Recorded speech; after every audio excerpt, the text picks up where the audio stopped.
அரங்கம் நிறைந்திருக்கும் அத்தனை தமிழ் சொந்தங்களுக்கும் வணக்கம். இந்த நிகழ்வை ஏற்பாடு செய்து இங்கே அனைவரையும் சிறப்பான முறையில் ஒழுங்குபடுத்தி கொண்டிருக்கும் உலகத் தமிழ் உரிமை குரலின் ஒருங்கிணைப்பாளர் ஜேந்தன் அவர்களுக்கும், அவரோடு தொடர்ச்சியான செயற்பாடுகளில் அத்தனை முயற்சிகளிலும் கூட இருந்து ஒத்துழைப்பு வழங்கி கொண்டிருக்கும் குணாளன் மாஸ்டர் அவர்களின் மகன் நியூரிஜன் அவர்களுக்கும், இவர்களோடு சேர்ந்து பயணிக்கும் மகாஜேனன் அவர்களுக்கும், இங்கே கூடியிருக்கும் இந்த அழைப்பை ஏற்று வந்திருக்கும் அத்தனை சொந்தங்களுக்கும் தலை சாய்த்த வணக்கங்களை கூறிக்கொண்டு, நான் இந்த நூலை உருவாக்கி உங்களுக்கு தரமான முறையில் உண்மையின் வழி நின்று பயந்தளித்தவன் என்ற முறையில் எனது ஒரு சில நினைவுகளையும் ஞாபகங்களையும் உங்களோடு பகிர்ந்து கொள்ளலாம் என்று நினைக்கிறேன். இந்த தருணத்தில் பிரபாகரன் சால்சனன் என்ற புத்தகம் இனத்தின் கதையாக கொள்ளப்பட வேண்டிய அல்லது வரலாறாக நாங்கள் காவி செல்ல வேண்டிய ஒரு விஷயத்தை உங்கள் முன் நாங்கள் தொகுத்து தருவதற்கு பல நூறு போராளிகளது உழைப்பும் பலரது பங்களிப்பும் இதுக்குள்ளே சேர்ந்திருக்கின்றது. தனியே இது ஒரு ஆக்க வெளியீடாகவோ அல்லது ஒரு இலக்கிய படைப்பாகவோ போல் அல்லாது, இது இனத்தின் கதை. இந்த இனத்தின் கதை உண்மையாகவும் நேர்மையாகவும் உங்களிடம் பகிர்ந்தளிக்க வேண்டும் என்பதற்காக நாங்கள் பல கால முயற்சியை இதுக்கு செய்திருக்கிறோம். இதை உண்மையின் வழி நின்று உறுதிப்படுத்துவதற்கும் தகவல்களை சரியான முறையில் பெற்றுக்கொள்வதற்கும். இதிலே நாங்கள் இந்த புத்தகம் உருவாக வேண்டும் என்ற எண்ணம் தோன்றியதிலிருந்து பல பேரோடு நாங்கள் உரையாடி இருக்கிறோம்.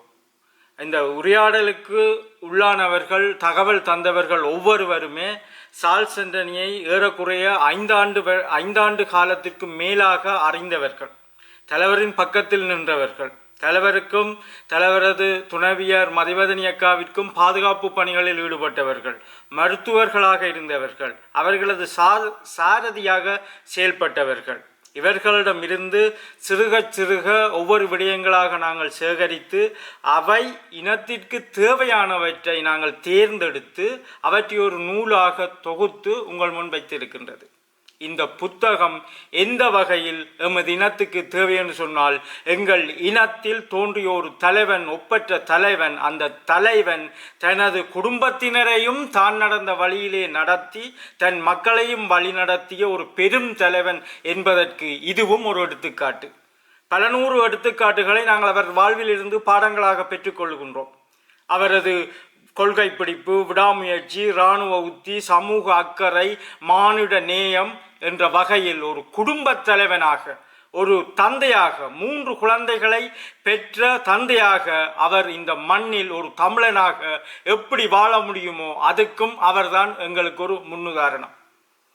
தனது 2 பிள்ளைகளையும் போர்க்களத்திலே போராளிகளாக, முழுநேர போராளிகளாக அவர்கள் இருந்து முன்னரங்குகளிலே நின்று சண்டை பிடித்து இந்த மண்ணிற்காக உவந்தளிக்கின்ற போதும் அவர் இந்த போராட்டத்தை நடத்தி போராளிகளை வழிநடத்துகின்ற போது ஏனைய போராளிகளை எவ்விதம் அவர் கட்டளையிட்டு வழிநடத்துவாரோ அதே நிலையில் அதே மன நிலையில் அவர்களையும் களமாடி இந்த மண்ணிற்கு தங்களை உவந்தளிக்கின்ற அளவிற்கு அவர்களையும் வளர்த்தெடுத்தார் என்பது இந்த கதையை படிக்கின்ற போது மெல்லிய கீற்றாகவேனும் உங்களுக்கு வந்து சேரும்.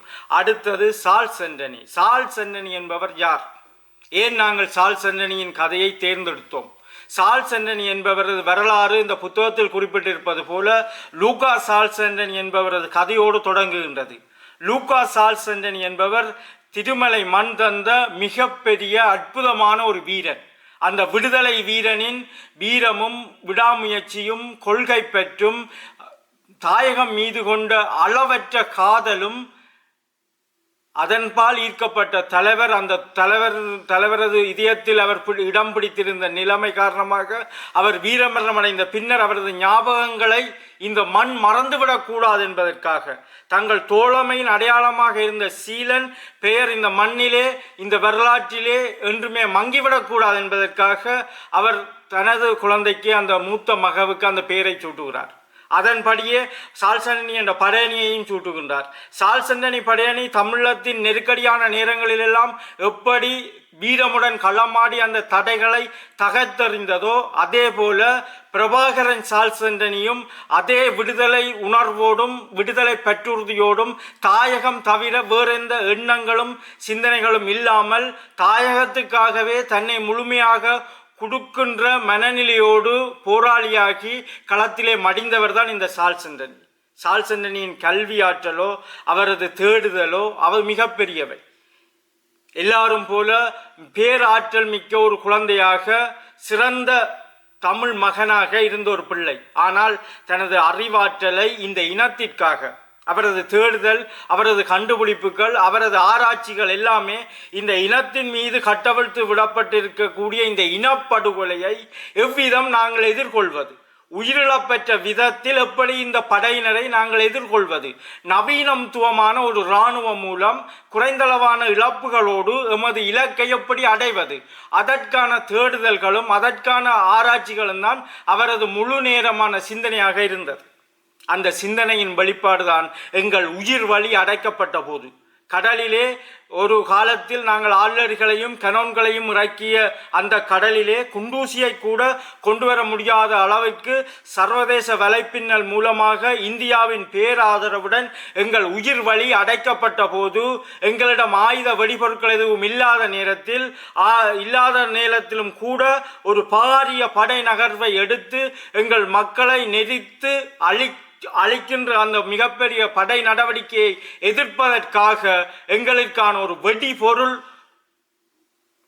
வெடிபொருள் பக்கபலமாக வெடிபொருள் உறுதுணையை வெடிபொருள் ரீதியான களத்திற்கு தேவையான விநியோகத்தினை வழங்கும் மிகப்பெரிய பணியை தன் தோள்களில் ஏற்று அதை உருவாக்கி கிட்டத்தட்ட 18 மாதங்களுக்கு மேலாக அந்த களத்தை தாக்குப்பிடிக்க வைத்த மிக பெரும் சாதனைக்கு சொந்தக்காரன் சால்சண்டனி. அவரோடு பல நூறு போராளிகள், பல்வேறு மக்கள் எல்லோரும் தான் கூடி உழைத்தார்கள். ஆனால் அந்த கூட்டு முயற்சியின் முன்னோடியாக அதை ஒருங்கிணைப்பு செய்த தளபதியாக சால்சண்டனி இருந்திருக்கின்றார். தனியே வெடிபொருட்களை தயாரித்து, பொறிவடிகளை தயாரித்து, கன்னிவடிகளை தயாரித்து, துருப்புக்காவிகளை தயாரித்து, அதாவது பாதுகாப்பாக செல்லக்கூடிய கவச வாகனங்கள், உணவு கொண்டு செல்வதற்கும் விழுப்புண்பட்ட போராளிகளை மருத்துவத்திற்காக எடுத்து செல்வதற்குமான பாதுகாப்பு வாகனங்களை செய்தவர் மட்டுமல்ல, நேரடியாக களத்திலே இறங்க வேண்டிய ஒரு சூழல் வரும்போது தனது படையணி சார்ந்தவர்களையும் தானும் இறங்கி களத்திலே படையினரை நேருக்கு நேர் எதிர்கொண்டு தனது துப்பாக்கியாலையும் படையினரை சுட்டு வீழ்த்தியவர் தான் இந்த சால்சண்டனி. தேவிபுரம் களமுனை என்றது எல்லோருக்கும் தெரிந்திருக்காது முழுமையாக. விடுதலை புலிகள் செய்த மிக பெரும் தாக்குதலில் வரலாற்றில் பதியப்பட வேண்டிய மிக முக்கியமான களம் ஆனந்தபுரம் பகுதியில், ஆனந்தபுரம் இரணைப்பாளை பகுதிகளை எதிரி சுற்றி வளைத்து விட்டான். இந்த சுற்றி வளைப்பு என்பது இயக்கத்தின் ஒட்டுமொத்த படையணிகளையும் தலைவனையும் முற்றுகைக்குள் உள்ளாக்கி அவர்களை சிறைப்பிடிப்பது போன்றது. அந்த நேரத்தில் அந்த முற்றுகையை நாங்கள் தளர்த்தி எமது தாயக பிரதேசத்தை மீண்டும் மீளெடுக்க வேண்டுமாக இருந்தால் பின்புறமாக சென்று ஒரு ஊடறுப்பு தாக்குதலை செய்ய வேண்டும். அந்த தாக்குதல் கிட்டத்தட்ட கரும்புலி தாக்குதலுக்கு ஒப்பான தாக்குதல். ஏனென்றால் எதிரியை கைப்பற்றி வைத்திருக்கக்கூடிய பிரதேசங்களுக்குள் சென்று அங்கேயே படைகளை மீளொருங்கிணைத்து அங்கேயே சண்டை செய்து விநியோகம் வராமல் விடும் எந்த சூழலிலையும் நாங்கள் அந்த இடங்களை விட்டு பின்னகராமல் நின்று சண்டை பிடிக்க வேண்டிய ஒரு களம். இந்த ஆபத்து நிறைந்த களத்தை வழிநடத்துவதற்காக தளபதி சொர்ணம் அவர்களுடன் அவருக்கு பக்கபலமாக சென்றவர் சால்சண்டனி. இந்த தாக்குதல் தேவிபுரம் பகுதியில் ஆரம்பிக்கப்பட்டதிலிருந்து பல நூற்றுக்கணக்கான ஸ்ரீலங்கா படையணிகளை அழித்தொழித்து சிதைத்து அவனது ஆட்லரி தளங்களை சிதைத்து அங்கிருந்த ஆட்லர்களை கைப்பற்றி நாங்களே மீண்டும் எதிரிகளுக்கு எதிரான தாக்குதல்களை செய்கின்ற வரைக்குமான ஒரு மிகுந்த வீரம் மிகுந்த தாக்குதலை அந்த நேரம் செய்தாலும் தாக்குதல் திட்டத்தின்படி அந்த தாக்குதலுக்கு பக்கவலமாக நடைபெற பெற்றிருக்க வேண்டிய தாக்குதல்கள் நிகழாத பட்சத்தில் அந்த தாக்குதல் அணிகள் மீள திரும்பி வர வேண்டிய ஒரு சூழலுக்குள் தள்ளப்பட்டிருந்தது. ஆனாலும் அந்த நெருக்கடி நிறைந்த களத்தில் சால்சண்டனி நின்றார் என்பதும் அந்த தளத்திற்கு சால்சண்டனியை தலைவர் அனுப்பி வைத்தார் என்பதும் இங்கே மிக முக்கியமாக நீங்கள் உங்கள் மனதிலே கொள்ள வேண்டிய விஷயம். தலைவர் என்பவர் மற்றவர்களுக்கு மட்டும் வழிகாட்டி விட்டு பேசாமல் இருக்கும் ஒருவர் அல்ல. அவர் விடுதலை போராளி என்ற நிலையிலிருந்து எந்த காரணம் கொண்டும் விலகாத, நிலை தவறாத ஒரு தலைவனாக நாங்கள் அவரை பார்க்க வேண்டும்.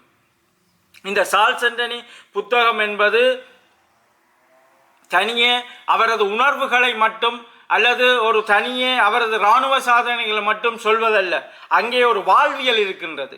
அதை நீங்கள் ஆழமாக புரிந்து கொள்ள வேண்டும். அங்கே இருக்கக்கூடிய வாழ்வியல், தலைவர் வேறு, தலைவரது துணைவியார் வேறாக இருவேறு இடங்களில்தான் அவர்கள் வாழ்ந்தார்கள். அவர் ஒரு போராளிக்குரிய கட்டமைப்பு, போராளிக்குரிய கட்டுப்பாடு எதுவோ அதை தவிர்த்து அவர் தனக்காக தான் ஒரு தலைவன் என்ற ரீதியாக ஒரு சிறு சலுகையை கூட, தனது மனைவி பிள்ளைகளை சென்று சந்திக்கின்ற சந்தர்ப்பத்தை கூட ஒரு போராளிக்கு என்ன விதித்திருக்கின்றதோ, எவ்வகையான கட்டுப்பாடு இருக்கின்றதோ அதே அளவு அல்லது அதற்கும் குறைவான வசதிகளைத்தான் தலைவர் அவர்கள் பின்பற்றினார் என்பது இந்த இனம் குறித்து வைத்துக் கொள்ள வேண்டிய மிக முக்கியமான செய்திகளில் ஒன்று. இதிலே ஜெர்மனியில் நிகழ்ந்த இந்த புத்தக வெளியீடு அரங்கம் நிறைந்த மக்கள் கூட்டத்தால் நிரம்பியது. அத்தனை மக்களுக்கும் நாங்கள் நன்றியை சொல்லிக்கொள்கிற நேரத்தில் இந்த நிகழ்வில் யாரெல்லாம் கலந்து கொண்டார்கள்.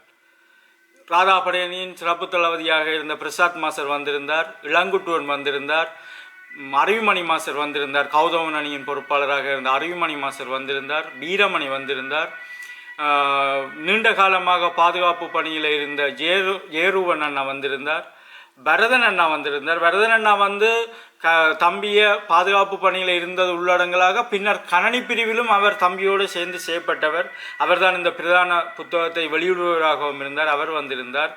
இப்படி நாங்கள் பழனியில் பயணித்த பலரும் அந்த நிகழ்வை கூடி அலங்கரித்திருந்தார்கள். அதோடு எங்களுக்கு உணர்வு ரீதியாக பலம் சேர்ப்பதாகவும் நாங்கள் எடுத்து வைக்கின்ற முயற்சிக்கு சாட்சியங்களாகவும் இருந்தது. அப்போ நாங்கள் இந்த புத்தகத்தை உருவாக்கி இந்த புத்தகம் இளைஞர்களிடமும் எங்கள் மக்களிடமும் சரிவர சென்று சேர வேண்டும். இது புத்தகம் என்பது தனியே எழுதுவதோடு மட்டும் முடிந்துவிடக்கூடிய ஒன்றில் அதுக்கு மேற்கொண்டு அதன் தொடர்ச்சியான வெளியீடு, இந்த புத்தகத்தை பரப்புதல் போன்ற அடுத்த கட்டமான ஒரு நிலைமைக்கு நாங்கள் தேர்வு செய்தது உலகத்தமிழர் உரிமைக்குரல். உலகத்தமிழர் உரிமைக்குரல் இது கடந்த ஆண்டின் அவற்றின் வரலாற்று சுவடுகளை நாங்கள் எடுத்து பார்ப்போமாக இருந்தால் ஒவ்வொரு வெளியீடுகளும் இனத்திற்கு தேவையான மைட்கற்கள். அவர்கள் செய்திருக்கக்கூடிய ஒவ்வொரு வெளியீடுகளும் இனத்தின் அடுத்த தலைமுறையை கையை பிடித்து அழைத்து செல்லக்கூடிய மிக பெரிய அரும்பொக்கிஷங்கள். அந்த வகையில் சார்ல்ஸ் ஆண்டனியின் புத்தகமும் இடம்பெற்றிருப்பது சார்ல்ஸ் ஆண்டனி என்ற அந்த மிகப்பெரிய வீரன் வாழ்ந்து இந்த மண்ணோடு மடிந்து போனதை அர்த்தம் கொடுக்கும் ஒரு செயல்.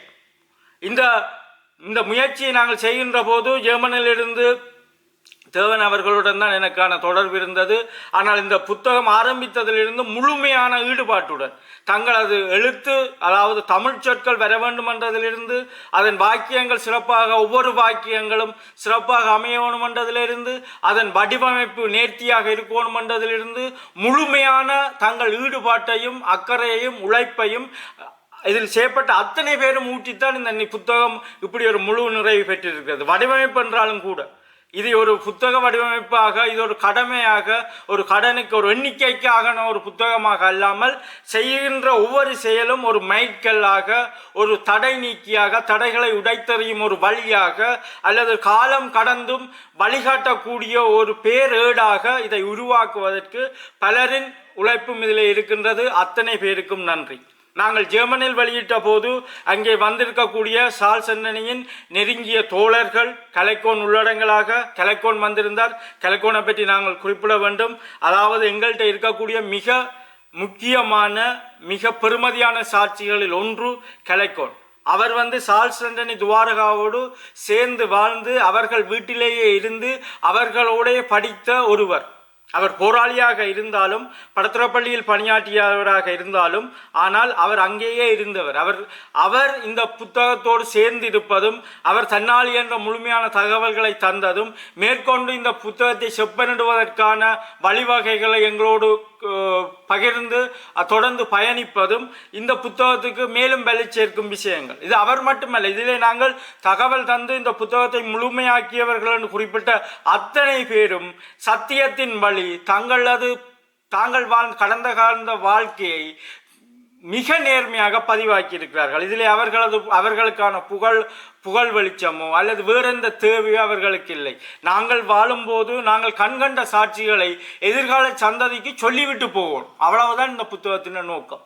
இது தவிர எங்களுக்கு இதை விட எந்த நோக்கமும் இல்லை. எங்களுடைய இனத்தில் நாங்கள் காணற்கரிய பல நூறு வீரர்களை கண்டிருக்கின்றோம். காணற்கரிய வீரர்கள். அந்த வீரர்கள் வரிசையில் சார்ல்ஸ் ஆண்டனியோடு இருந்தவர்களும் கூட மிக அற்புதமான செயல்களை இந்த மண்ணுக்காக செய்திருக்கின்றார்கள். எல்லோரையும் எங்களால் பதிவுக்குள் கொண்டு வர முடியாமல் விட்டாலும் நாங்கள் ஒரு சில எடுத்துக்காட்டுகளை மட்டும் உங்களிடம் விதைத்து விட்டு போகலாம் என்று நினைக்கின்றோம். சில விதைகளை, அந்த விதைகளின் வழி, விதைகளுக்குள் உள்ளிருக்கும் வழிகள் மிக பெரியவை. எனவே இந்த புத்தகம் உங்கள் முன் சொல்ல வருவதும், இந்த புத்தகத்தை உருவாக்கியவன் என்ற முறையில் நான் சொல்ல வருவதும், விரும்பி உங்களிடம் கேட்டுக்கொள்வதும் எங்கள் இனத்தின் விடுதலைக்காக, எங்கள் மீது நிகழ்த்தப்பட்ட அநீதிக்கு எதிராக பல நூறு தியாகங்கள் நடந்தேறியுள்ளன. அந்த தியாகங்கள் எங்கள் வாழ்விற்கானது, எங்கள் எதிர்கால சந்ததியின் வாழ்விற்கானது, எங்கள் உரிமைக்கானது. எனவே அதை புரிந்து கொண்டு அந்த வீரர்களை மனதிருத்தி எங்களால் இயன்ற தேசப்பணியை, எங்களால் இயன்ற தமிழ் பணியை, எங்களால் இயன்ற ஏதோ ஒன்றை எங்கள் இனம் சார்ந்தும் மண் சார்ந்தும் மக்கள் சார்ந்தும் நாங்கள் ஆற்ற வேண்டும் என கேட்டு இந்த வாய்ப்புக்கு நன்றி கூறி விடைபெறுகின்றேன். நன்றி, வணக்கம்.